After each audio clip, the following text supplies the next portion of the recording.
ஒட்டாதவாள் அவுணர்புறம் மூன்றும் ஓர் அம்பின் வாயில் வீழ கட்டானை காமனையும் காலனையும் கண்ணினொடு காலின் வீழ அட்டானை ஆரூரில் அம்மானை ஒட்டாத வாழவுணர் புறம் மூன்றும். அப்படி அப்படின்னா முப்புறங்களை எரித்தவனும் காமனை தன் கண்விழியால் அழித்தவனும் பெருமான் செய்த ஒரு வீர செயல்கள் எல்லாம் இதில் சொல்கிறாருங்க.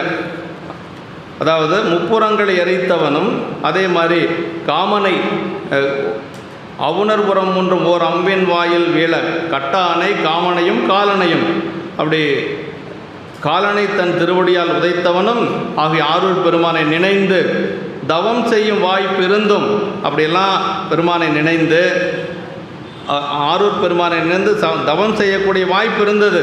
அதை நான் செய்யாமல் என்ன செஞ்சேன், அதனை தவம் செய்யும் வாய்ப்பு இருந்தும் அதனை விடுத்து பாவங்களை செய்து அதனையே பெருவிதமாக